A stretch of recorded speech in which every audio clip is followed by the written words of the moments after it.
right now you can see na ang naka-download sa laptop ko is offline EBIR form package 7.9.4, and based dito sa BIR website may may bagong form na, or may bagong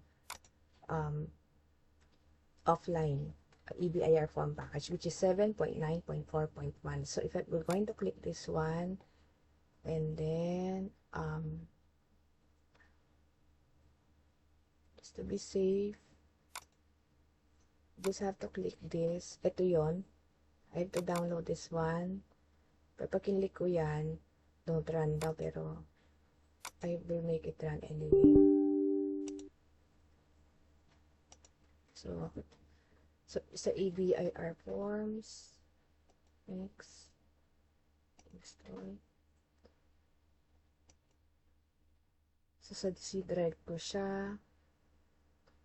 Kung naka-install na, ko-close ko tong dati. Punta ako sa C drive. Sa EBIRN 12/2/2023 ngayon. So ito, click-clickin ko siya. So yan na. Ito na yung bagong EBIR form which we're going to use. Alright? So I have to click this. Not to close window, pero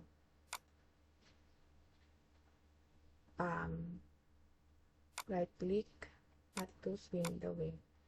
But anyway, this is what I'm going to use moving forward kasi ito na yung bagong BIR form package. Alright.